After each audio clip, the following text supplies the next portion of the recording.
All right, so this talk is about the latest in optical networking. So I kind of wanted to touch on a bunch of different things. So part one is kind of the evolution of the transponder, the component that actually generates the light and encodes the data. Kind of go through the fundamentals of how we do digital signal and where we're evolving with that.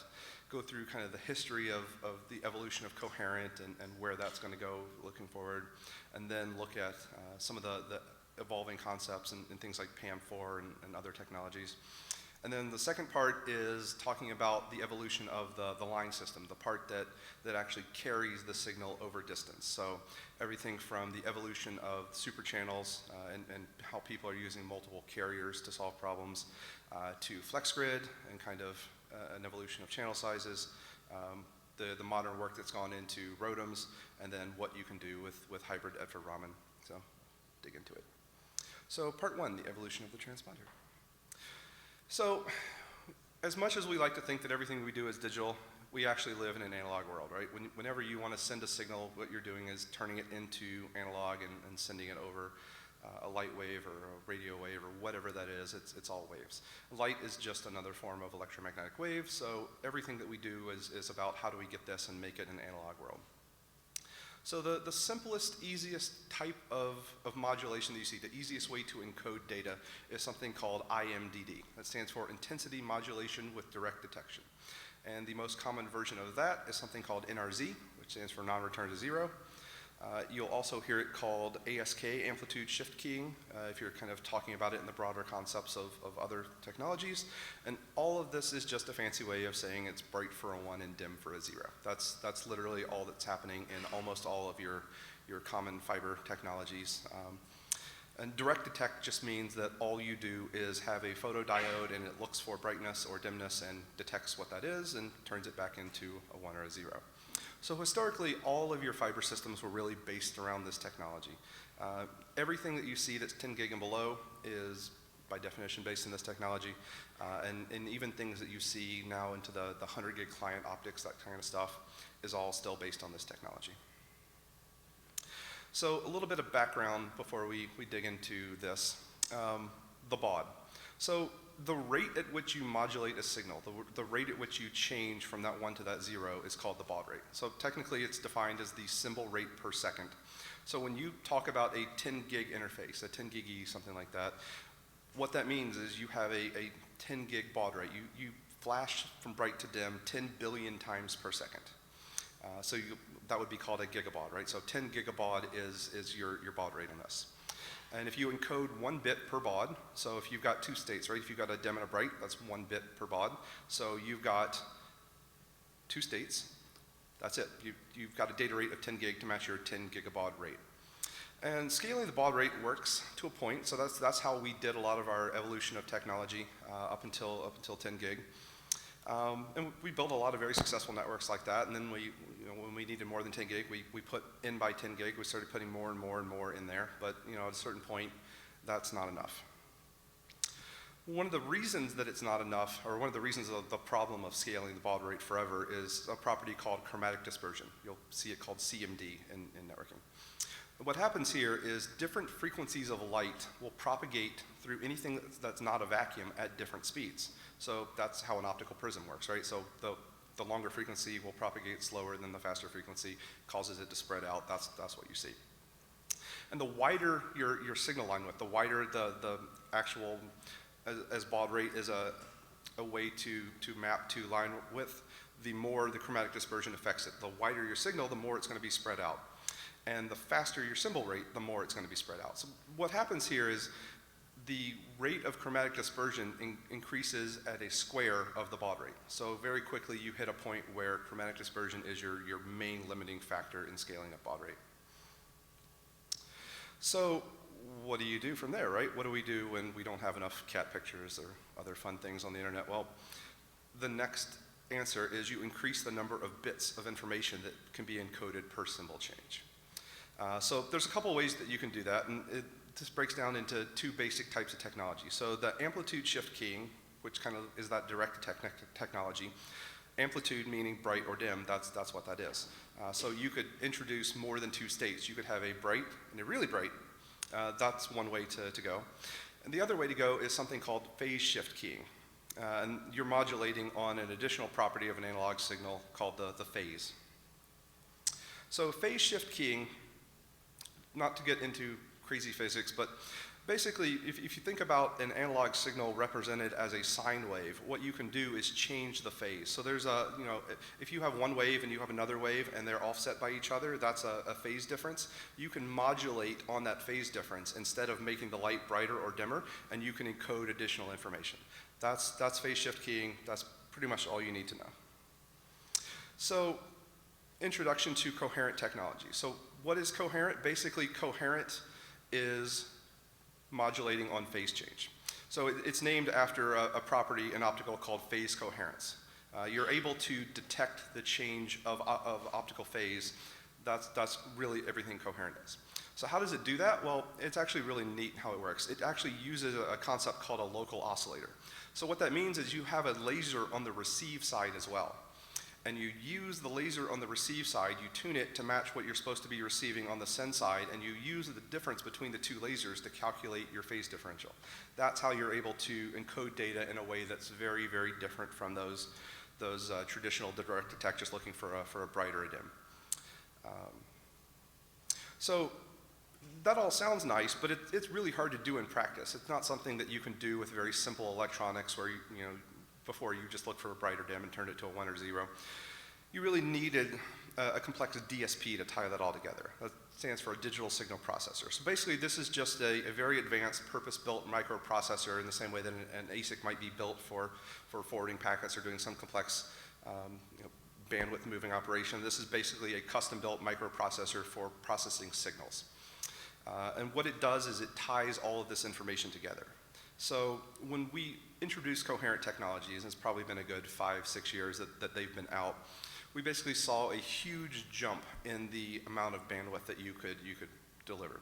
So we basically jumped overnight from a system that maxed out at kind of 16 by or 160 by 10 gigs, so a 1.6 terabit system, to one that could immediately do native 100 gig channels and could do 96 of them. So we immediately had a massive jump in capacity. We got actual true 100 gig optical signals instead of just N by 10. Another interesting property is that it eliminated the need for kind of physical dispersion compensation. So I'll talk more about that later. And it really was the big enabler of these massive bandwidths over long distances. So what do you do beyond PSK? So there's a concept called QAM, which is quadrature amplitude modulation. And it's basically a combination of the two, right? So you combine your traditional bright or dim modulation with your phase shift keying. That is QAM. So that's where we see the technology moving right now is more and more various levels of QAM. But that's basically what you're talking about here. You're talking about ways to keep encoding more information into these types of modulation. So, a lot of line systems right now, 8 QAM, 16 QAM, we're starting to see the introduction of 32 QAM, and by the end of the year, you're going to see a lot of vendors shipping a lot of 64 QAM systems, and it only goes up from there. So, another key component of Coherent is something called polarization multiplexing. So, light is, among the many things that we think we know about light but don't really understand. It's a electromagnetic wave propagating through space. That means in 3-dimensional space, it can propagate in 2 different directions. So you can actually have a horizontal and a vertical axis. They can propagate simultaneously. They can not interfere with each other, and you can basically double the information. So this is a pretty important concept in modern coherent technology, is being able to use this property, use the DSPs to tie all this back together to make an actual intelligible signal out of it, and get more bandwidth. So where we go from there is really understanding that the bandwidth we get on these systems is a combination of polarization, baud, and modulation. So it's really just the multiplier of all 3 things. And you can fiddle with all 3 things, and really baud and modulation are the 2 things that you fiddle with. And they give you different properties. So today, everything that we do is dual polarization. That's probably not going to change. Anything that we introduce in the future will be some other variant of some physical property of light like that. But baud rate, you can scale baud rate and you can reduce baud rate and you can get different properties out of it. And basically, a higher baud rate means a wider channel size. So today, something that might fit into a 50 gigahertz channel, if you increase the baud rate, you might significantly increase your speed, but it might now require a 75 gigahertz channel. Modulation basically requires a higher OSNR. That's your optical signal to noise ratio. So the more noise you introduce into the system, the harder it is to recover that. So you're always looking for that right multiplier of what is the baud rate, what is the modulation, and which combination do I pick to get the data that I want. So today, if you look at the top of the table here, the long haul signals, the things that we see that are cross-country signals, that are transatlantic or trans-Pacific signals, are this top line. Today we do 100 gig systems based on a 32 gigabaud rate with 2 polarities and a modulation called QPSK. That's what gets us this very, very long reach. So a 10.5 dB OSNR can go 11,000 kilometers. That's what you see today is making up the primary long haul systems. But you can start to get better and better and better, and the trade-off is really around your optical reach. So on a couple thousand kilometer system with a little bit more noise and not as good an OSNR, you might be able to get 150 gig signal, and that's the 32 gigabaud moving to 8 QAM. In a metro today, kind of the very common boxes that you see if you go by in the DCI, sorry tongue, if you go into the DCI space, so Sienna, Infinera, Coherent, Fujitsu, lots and lots of people have created a new product line, basically a new market called DCI, Data Center Interconnection.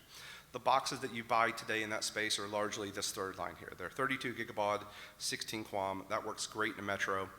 That gets you a 200 gig wave. Where we're evolving from here is the introduction of higher baud rates and better modulation. So Sienna is now going to be shipping a 400 gig per wave system that's based around 56 gigabaud and 32 QAM. That's coming out in July. There's more and more and more of these guys delivering these systems, and basically we're on track in the optical space to see 64 gigabaud, 64 QAM shipped from several different suppliers by the end of the year, and you're going to see 600 gig waves per wave. That's basically where we're at in the state of speed technology. So some more advantages of Coherent.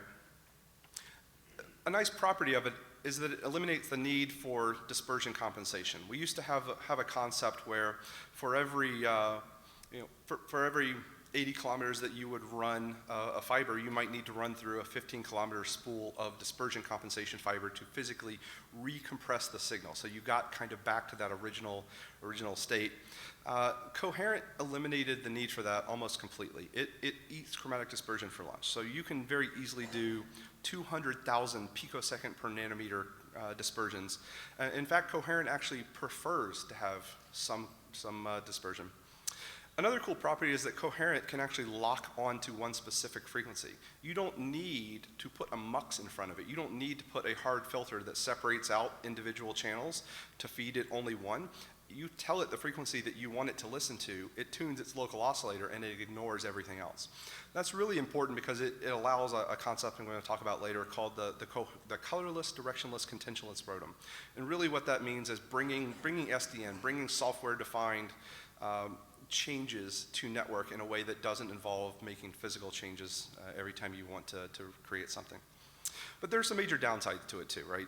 There's a lot of components. There's a lot of different lasers on the transmit side, on the receive side. There's a very expensive power-hungry DSP that generates a lot of heat and isn't very small. So it's very, very hard to integrate into the pluggable space that you typically see in a data center world where you're trying to plug something into your router or your switch.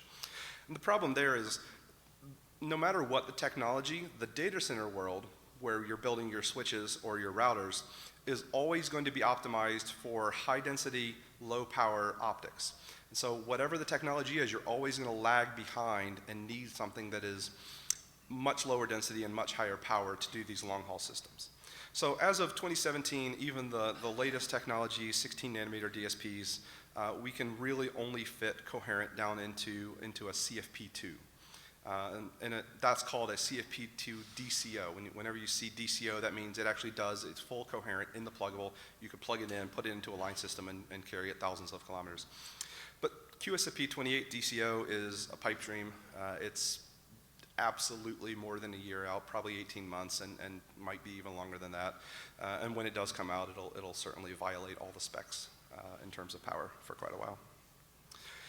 So now I'm going to talk about another way to scale your bandwidth that's not coherent, and that's something called PAM4. So when I talk about NRZ, and I said, there's a bright and a dim, that could also be described as PAM2. PAM stands for pulse amplitude modulation. It's just a way to describe how you're encoding the signal, and it means it has two states, so bright or dim, 1 or 0. PAM4 introduces 4 states. So you see here an eye diagram that on the top shows you what those 2 states are as they transition from high to low. And in PAM4, you've got basically 4 different states, all these different eyes. And the move between state lets you encode multiple bits. So effectively what happens here is it doubles the amount of bits that you can encode per baud. So now for every optical change of state, you can encode 2 bits of information. The nice thing about PAM4 is that it really lowers the cost quite a bit. So coherent, like I said, it's very large, it's power hungry, it doesn't fit in pluggables, and it's very expensive. These are highly customized DSPs. There's a lot of intellectual property that goes into creating these. These are effectively as complex now as a general purpose CPU, right? So there's only so many companies that make them and make them well. And coherent's always trying to evolve, right? It's trying to get cheaper, it's trying to get higher density. Directionally, it's moving towards that with 64 gigabaud, 64 QAM systems. But PAM4 comes at it from the other direction. It says, can we take our traditional direct-to-tech model and make it work better and not need these DSPs, make a much cheaper system? So effectively, it doubles your bandwidth per unit of baud, like I said. And so today, when you talk about 100 gig optic, that's kind of the state of very commodity optics that you see in the real world. Today, that is a 4-lane, 28 gigabaud system, and it's really 25 gig worth of information, and the rest is there for overhead. As you move to PAM4, what you start to see is 2 by 56 gigabaud. So it lets you do things in a different way, in a more compact way. And basically, PAM4 is going to be a key part of the evolving 400 gig specs. It doesn't make any sense to make a 400 gig optic that actually costs more and performs less well than 4 by 100 gig today. So introducing PAM4 technology is what's going to enable these 400 gig optics that you're starting to see, vendors are starting to produce, and you're going to start to see show up over the next year or so in the high-end routers. So in practice, like I said, it turns these 4 by 28 gig lanes into 2 by 56 gig lanes. So the optics that ship today, there's basically one company that makes these today called NFi. There's several others that are coming online right now. It's a technology that's been in the works for about the last year. And what it lets you do is kind of, if you've ever worked with traditional tuned optics in a 10 gig world, it lets you do something very similar. It lets you take a DWDM fixed tuned optic that's now 100 gig, plug it into a passive mux, and get a 100 gig signal. And it lets you do 40 channels of that. You're in a 100 gigahertz spectrum. So it lets you do 4 terabits on a fiber. It's not nearly as efficient as coherent, where you can do today 25 terabits, but it's much cheaper. The problem is that it really requires some serious optical chops to work with. It requires a very, very tight dispersion compensation. So you have to be within plus or minus 100 picoseconds per nanometer of dispersion, or the whole thing falls apart. That's very difficult to do. You can't do that with a single fixed unit. You basically need a tunable dispersion compensation, something that measures the line system, reacts to changes. There could be anything from aerial fiber moving in the wind to people shuffling cables, but it changes. It changes the dispersion compensation just enough that you need that tunable system to react to those changes and kind of give you this performance.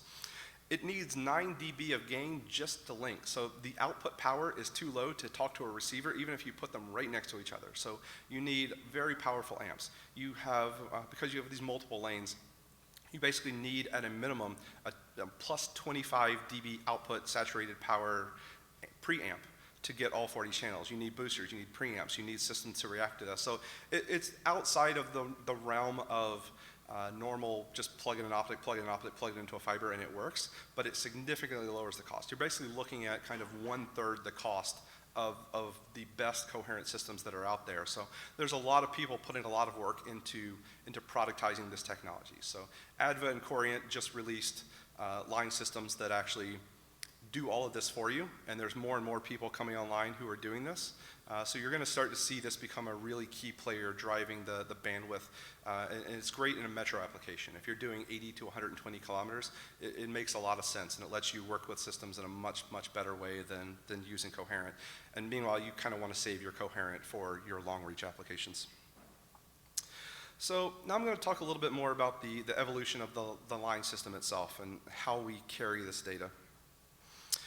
So what happens when we need more bandwidth than a single carrier can deliver? So you have a concept called a superchannel, which is just composed of multiple subcarriers inside of a larger unit to deliver the signal that you want. So in this example here, you say, what if I needed to deliver a terabit of bandwidth? How do I deliver a terabit per second link? And I want it to be a link that will never have LACP issues, will never have hashing issues, will never have any of this stuff. How do I make it a true 1 terabit link? If you were to try and do it in a single carrier, you would have something that is so massively large that it wouldn't work from a dispersion compensation perspective. You would have something that is incredibly complicated, just way outside of our realm of technology to create, and it would take you probably 10 years to get there. But by breaking it up into smaller channels, you can work with the technology that we do have and still solve that problem. So one of the applications that you see that in today is people doing things like, I still want to do a 200 gig wave, but I want to do it more than I could get out of DP16 QAM. What if I take 2 8 QAM carriers and combine them together? You see that more and more and more in shipping systems, Nokia, folks like that, and you're going to start to see that more over time. That's the only way that we're going to get to 400 gig waves in the long haul. Basically, you can do a 400 gig wave on a coherent system a few hundred kilometers, but if you wanted to take it across the country, you wanted a 400 gig optic, you're going to see it composed of these subcarriers. That's how that technology is going to work. Another key thing that's really happened over the last couple of years is the move away from fixed channel sizes. So it used to be that there was a fixed channel size, your MUX was designed for it, you basically built your entire network around that concept. So if you had a 100 gigahertz filter, that gave you 40 channels, and that was the size of your channel. And it worked really well in a world where, as we were evolving these technologies, the size of the signal was always the same, right? So we moved from 200 to 100 to 50 to 25, and it was always a progression downward. But what we've seen now is a need to carry different size signals. It doesn't make sense anymore to standardize everything on a 50 gigahertz signal. Those 32 gigabaud 16 QAM systems that I talk about today that anyone anywhere can go out and buy as a 1U box to do DCI, those actually run in a 37.5 gigahertz channel. So you could work with something that was smaller. Meanwhile, as you talk about how am I going to do a 400 gig signal, how am I going to do 600, you need a wider channel. You might need a 75 gigahertz channel. So the introduction of FlexGrid technology kind of moves us away from those fixed channel sizes into being able to dynamically allocate what you want. It lets you pack optical spectrum more efficiently, and it lets you accommodate these new types of technologies and these new requirements better over time. So you've really seen this shipping practically for the last 3-4 years, and you pretty much don't buy a new line system in a long haul space that's anything other than FlexGrid technology. And you're going to start to see that become more and more popular in other areas as well. I mean, the downside is it's more expensive, so obviously if you have a fixed filter, fixed size component, still much, much cheaper to buy those. So another big evolution in the space is around the OADM, the optical add-drop multiplexer. So quick background on what an OADM is. Basically, when you've got fiber and you've got fiber in a ring, there might come a point when you want to drop some channels. You have a site in a ring and you want 4 channels to be delivered into this site, but you want the other 80 channels to go through it. This is where you use an OADM. It selectively drops certain channels and passes others. In a well-constructed OADM ring, you could reuse the same signal multiple times. It's kind of that type of property. And a classic OADM is a entirely unpowered passive device. It's very simple. A reconfigurable OADM is basically a software-controlled version of that. And what happens here is you can build many different degrees, and it's built around a technology called a WSS, a wavelength selective switch, which is a very interesting technology, I'm not going to get into that kind of detail, but it lets you steer individual wavelengths on a case-by-case basis. So in this example, this is what's called a 2-degree ROADM. You have a left and a right, an east and a west. And so you have an option. You can either pass a signal through from east to west, or you can drop it. You can drop it locally and start to service your bandwidth needs in this particular pop. So today you see 2, 4, 8, and 20-degree ROADMs now. The 1x20 WSSs are becoming very popular on the high-end system. So you could start to build these big complex topologies. You can actually have a fiber junction point that has fiber going 20 different directions, and you can optically steer a wave through any one of them. It lets you build an any point-to-any-point optical system that way. But the evolution of the ROADM is what's really interesting. So when we first introduced ROADM technology many years ago, it was a very basic concept. So the basic ROADM is something that lets you steer a channel, but what it does is it steers a channel to a classic fixed mux. So the output of your steer still goes to a mux that has a port that's labeled channel 1, and you plug an optic into it, and then you're supposed to plug your channel 1 optic into that. So everything that you do is based around a physical cable move. If you want to change what frequency, if you want to change where that frequency goes, you send a tech out to plug a cable in and go. Very simple. Where we started to move from there was something called a colorless ROADM. So what happens here with the introduction of Coherent Technology is you eliminate the need to map to a specific physical port. You can now have your WSS steer your wave to a local drop, and now you've got an array of 40 ports, and none of them are labeled channel 1, channel 2, channel 3. They're reconfigurable as you want.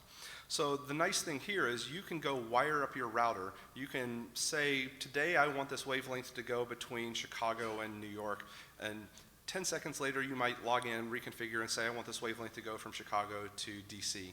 And you change the frequency, you change the route, you change everything, you do it in software. You never need to send a person to move a cable. You can react to things in a more real-time fashion. And the latest evolution of this is something called a CDC ROADM, and that stands for colorless, directionless, contentionless. So colorless I already talked about. Colorless means that you map it to a port that isn't specifically tied to a specific frequency. Directionless means that you can send the channel in any direction. So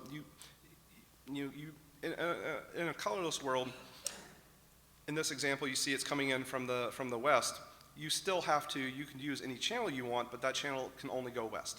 In a directionless world, you can say this channel can go north, south, east, west, whichever way you want. So complete software flexibility. And contentionless means that inside the ROADM itself, there's no contention for the same frequencies. You can't say, oh, well, because you use channel 57 going on this side, you can't reuse it on this side. You're free to map any channel that you want. This is what people are rolling out, so there's a lot of folks. Google's been very public about this. They've rebuilt their entire network around this, and they've put a lot of time into the software to control this. So here's the really cool thing that you get to do with all this. You get to move to a world where optical is now controlled by software. So the goal here is that you can have an orchestration system that dynamically remaps where your waves go based on your needs. And that could be anything as simple as a time of day change, where you might need all of your bandwidth going to one place for peak load for 6 hours a day, and then the rest of the day you might want to redirect those channels somewhere else. And those transponders are the very expensive component of an optical system. They're the piece that you keep having to reinvest in over and over and over as technology gets better. So it lets you be more efficient in your bandwidth allocation. So there's a big push around standardizing this. The IETF is working on this. And the proposed mechanism here is through something called PCAP, the Path Computation Element Protocol. So what happens in this is it's a way for your router to communicate its bandwidth needs from its MPLS TE network back to an external system. That external system can now react. It can do things like manually control traffic through the network, or it can automatically reroute the traffic in a way that the router itself wouldn't be able to do. It can do things like spin up the optical system to turn up and turn down things. This can work really well during fiber cuts. This can let you do all kinds of really, really interesting things. And now you start to apply your software logic into how do I work best with this? It basically lets the routers request more bandwidth on demand. So this is a slide just to show you guys some of the complexity of what goes into a modern CDC ROADM so that you can appreciate how complex it is and why it's so expensive. So the very first thing you have to do when you send something into a ROADM is amplify. A ROADM is a massive, massive power loss system. So before you send it into a WSS, you need to amplify. After you bring it out of a WSS, you need to amplify. What happens in a CDC ROADM is you've got an array. It's called an array of amps. And so you take a signal from a WSS, you pass it into the array, you amplify it, and then you send it to what's called an MCS, a multicast switch. And what this is an array of splitters. So you have a 1x16 splitter. What it does is it takes the light that comes in and splits it into 16 different ports and sends that same light to 16 different ones. And then you have an array of 8 of those. That's called an 8x16 MCS. So after you come out of that, you, of course, got to amplify. But that's what lets you do this any signal to any port technology, is you're basically broadcasting the hell out of it. You're sending it to all these ports, and then you're letting the receive side pick out which frequency it wants to work with. So it's a very complex technology, but it brings all of these software benefits that are very interesting. So a quick word about talking about the evolution of the line system. So this is basic background on the EDFO, the Erbium doped fiber amplifier. So this is the most common type of amplifier that you're going to see. This is, if you go buy any kind of metro system, it's going to be an EDFO. And what happens here is there's a piece of fiber. It's not long. It's usually between 2 to 10 meters, and it's doped with erbium ions. So that means when they created the glass, they put some erbium in there, in very, very small amounts, but just enough. What happens is you have another laser. You have something called a pump laser at a different frequency. So the two frequencies where this works are 980 and 1480. And they're pumped into the fiber via a coupler. So you introduce new laser power that has nothing to do with your actual communication signal. You put it into this fiber. And what happens is when those frequencies of light hit the erbium ions, they make the electrons in the erbium ions go to a higher state. So there's two states. There's what's called the unstable state and the quasi-stable state. Basically, there's two different ways of coming at it, but you get to this thing where you've introduced a higher state of energy. And when a good photon comes along, when something that you want to amplify comes along and it hits that high state erbium ion, the electron jumps to its lower state and it clones the original photon. It doubles the light that was coming in. So it now sends two photons of the same color, the same direction, the same everything out the same way. So that's how you make the light brighter without having to completely regenerate a signal. So why can't we use this to boost things forever? Well, in addition to generating the brighter signal, you generate something called ASE, Amplified Spontaneous Emission. This is noise that's being introduced into the system. So the way this works is you've got about 10 milliseconds in this excited state where a good photon needs to come along and hit that excited electron. And if it doesn't, it's going to spontaneously decay and it's going to emit noise. It's going to emit junk photons in the same spectrum that you're trying to communicate on in the same way. And once you've generated that, you have no way to sort it back out. So this is a picture showing something that's gone through an EDFA, and you see these two spikes. These are your two signals that you're actually trying to transmit, and everything else that you see there, that's ASE, that's noise. So the more and more hops you do, the more noise you add. Eventually the signal becomes unrecoverable and you're not able to scale this out. So why does EDFA noise matter? So this diagram, I'm still trying to find a good way to represent this, but what I'm trying to show here is when I talked about that 10 millisecond window that you have for the good photon to come along, that's really the inherent property that you're fighting. What makes noise bad is when your input signal is too low. If you let the signal fall really low and then you amplify it, you create a ton of noise because you don't have those good photons coming in fast enough. So in this diagram, you see what happens to an OSNR. So we started with a 24 dB OSNR signal. That's a great signal. You can encode a ton of information on that. And as we move through more and more and more EDFO hops, you see what happens to that OSNR depending on how low you let the light level get before you amplified it. So, you know, in the top line, if you only let it get to -5 dBm before you amplify it, almost no change at all. You're able to keep doing this forever. But -5 dBm of signal is not very far. If you let it get all the way down to -25, you see how very quickly the OSNR falls to something that I could no longer put a 200 gig signal on this. In fact, I could barely, after 10 hops, I could barely put an AQAM signal over this.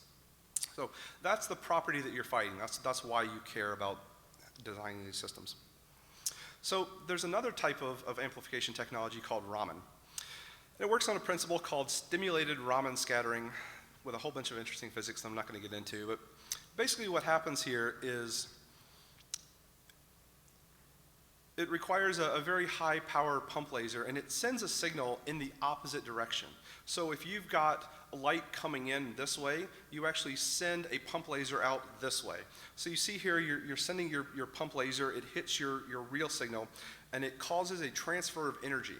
There's you know, if you send just the right signal at just the right way, it causes the amp signal that you sent to be drained, and it causes the brighter signal that you sent to be increased, and now it continues on amplified. That's what's happening in a Raman system.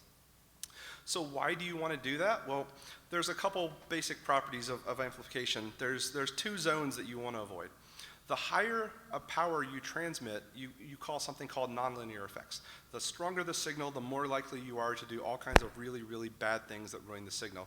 So you want it to be, you want to launch at a power that's not too high.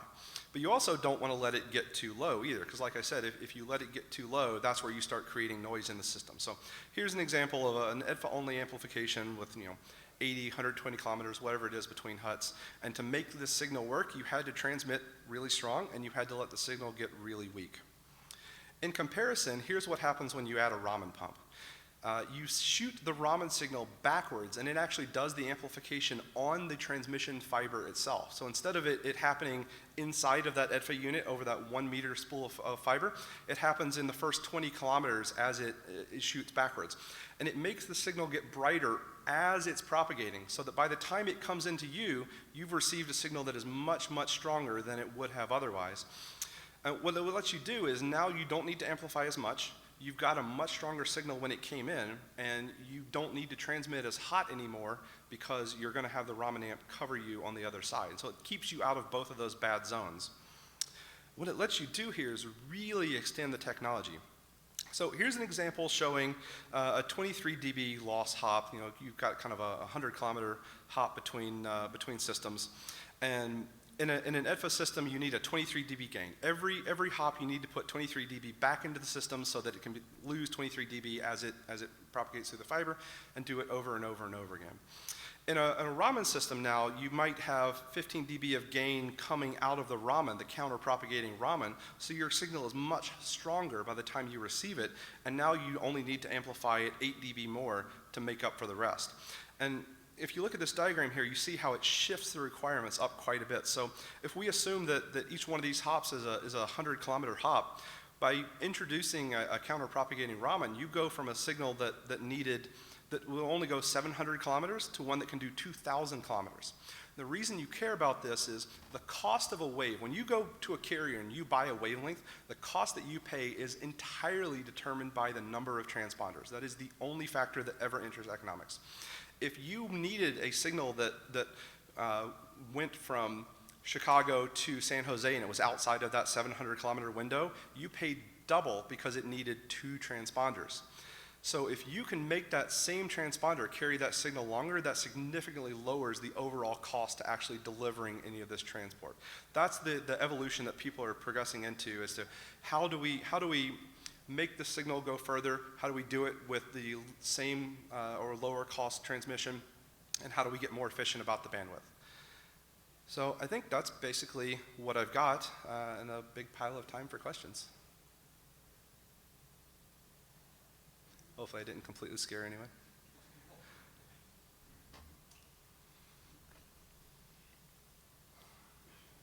Just a quick question. Just kind of curious, but who actually provides the CDC ROADMs?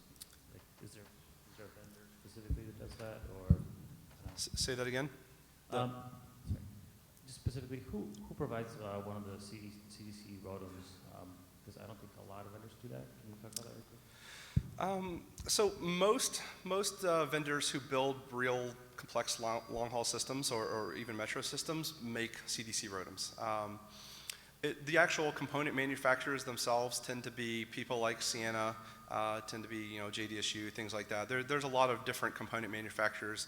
Some people are more highly integrated where they make everything themselves. Other people kind of buy commodity parts and integrate them themselves. But the CDC ROADMs are available from almost every major supplier at this point. And it's purely a function of cost, right? They significantly increase the cost of the system, but if you think about your line system as something that's going to last you for hopefully 20 years, you can amortize that over a much longer period of time. Whereas the transponder cards themselves, next year, I guarantee you there's going to be a new transponder card that's double the bandwidth at the same price. And it's a very predictable pattern. So there's two different ways that you look at building your network. One is the piece that will stay the same for 20 years, and the other is the piece that will change radically. That's what's driving people to move to these CDC systems, is to be able to make more efficient use of the transponders. Yep. So you mentioned the PCAP control of the optical layer. Could you expand on that a little bit? If there's any, what have you seen so far in that space? Is there any proof of concept or any active deployments of that model? Yeah, so there's quite a few people that are doing it. So Google, like I said, has been very, very public about how they've designed their system using this type of technology. They've kind of created their own optical transport system to do this. And they've done it in a way that keeps it very open and agnostic. Other vendors have done it very proprietary. So Ciena's, Infinera's, the Corient's, the Fujitsu's. It's a system that works. What you're trying to get to is a system that is standardized, where you can have a third-party controller that you talk to, and you want to combine this information. So PCAP was originally created for doing better MPLS.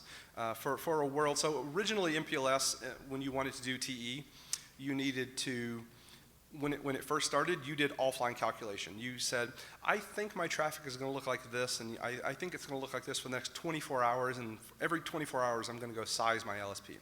Then we started moving to a world where the router itself was aware of the bandwidth, and it could do it every 5 minutes. It could say, the bandwidth use increased, so I'm going to reserve more bandwidth. I'm going to allocate my traffic engineering in a better way.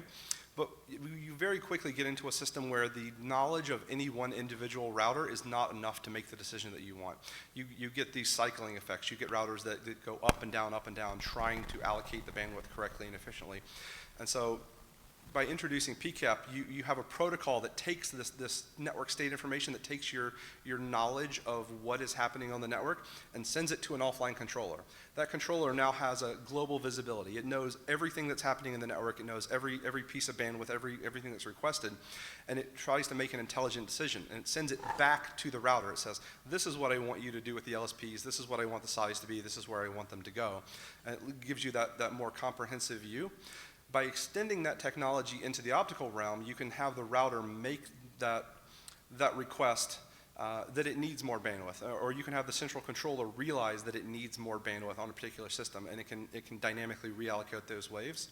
So I know some folks, I know ADVA and Juniper, their MPLS controller, Northstar. I think there's some work that's happening in getting a couple of these guys to talk to each other and to interoperate. It's one of those things that traditionally is very hard to do. The optical space software is not the greatest. They have a lot of financial motivations not to be open and interoperable. So a lot of folks say that they do, and it's a little difficult to find folks who actually do scalably. But that's the standardization work that's happening in the IETF. That's the work people are trying to move towards. Anybody else?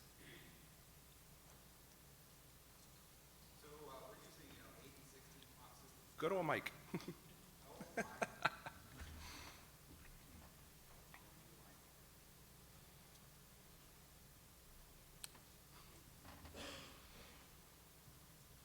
Happy? So we're using 8 and 16 QAM systems now, right? Moving towards eventually 64 QAM. Yep. what are the actual hurdles inside the lab that the researchers are, trying to surmount before those products can actually be made available for consumption and use? So as we increase the baud rate, the big hurdle is what's called the digital analog conversion process, the DAC and the ADC. So you need very, very high resolution hardware that's capable of processing these signals. Moving to 56 and 64 gigabaud systems is very, very difficult. It's something that's kind of on the cutting edge of technology.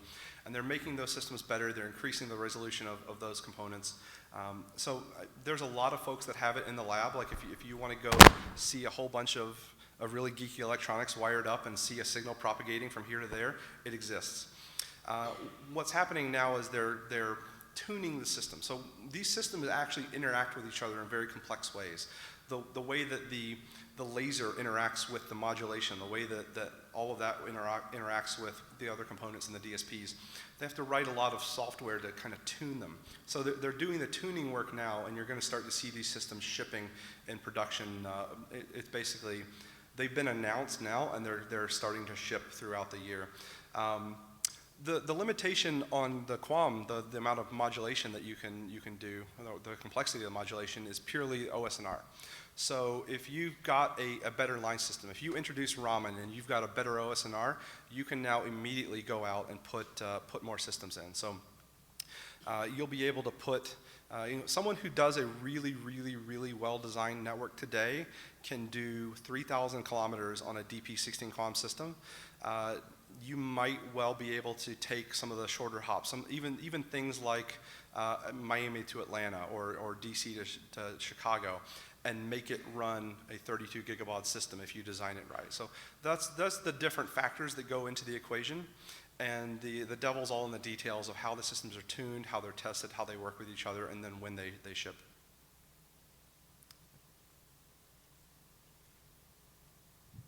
Kind of a practical question. We use cyan gear, which got taken over by Sienna, and it's a graphical interface. Are there any third-party tools for talking to these systems? Or are there any vendors that are friendly to command line type tools that you can kind of cut to the chase with on that? I wish I knew. I have yet to find them. It's an interesting question. It's an interesting concept as to why or whether they should exist. I'm a firm believer of an open line system. And the reason for that is a traditional carrier model has you go to a Sienna or Cyan or whoever, buy a system, and that system will now only work with Sienna cards. So for the next however many years that you're running that system, you're buying cards from one vendor. They can charge you whatever they want. There's no ability to introduce competition. So if you run an open line system, you're able to work with any system. It's a concept called alien waves, where you're able to work with any different vendor, any different transmission system, or any different transponder over the same line system, and it vastly improves the economics and the scalability of the system. The vendors themselves are not motivated to make that possible, so there's folks that do it, but they do it reluctantly. They do it under arm twisting. They do it with the same kind of fear of, when you talk to a router vendor and they say, oh, you can't buy a third-party transceiver and put it in my router. What if it catches on fire? What if it's not supportable? It's the same level of doubt, and they, in a lot of ways, the software is very proprietary. There's not a lot of open APIs. There's folks that are moving into that realm. So there's a lot of work happening right now in the space of netconf and Yang, things that were traditionally router space, Yang coming from Juniper's DDL system. They're taking these concepts and they're trying to introduce an open API system that anyone anywhere can come in and interact with. But I have yet to see a good third-party controller that can talk to multiple different systems in the same way, and it's an interesting question why. Typically what you see is more of the vendor making their own system that controls their stuff. So folks like Sienna have done a lot of work with software like Blue Planet to try and create an SDN, but when they say SDN, they mean controlling their own systems when their own transponders and the same thing. Yeah, I have yet to see a good third-party software for that, and if it exists and someone knows, please tell me. Yeah, so Blue Planet not to run on Windows. The other interesting thing about the optical space is it is probably some of the worst software you'll ever work with in your life. There's controllers that still run on Windows VMs in Java, and it's 2017, so yeah, that's what's out there. guys are good at physics, not software. Any other questions? Come on, someone. Anyone? All right, well, thank you very much.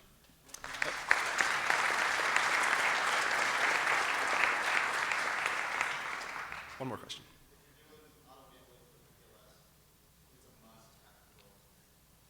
It's a must what? Mhm.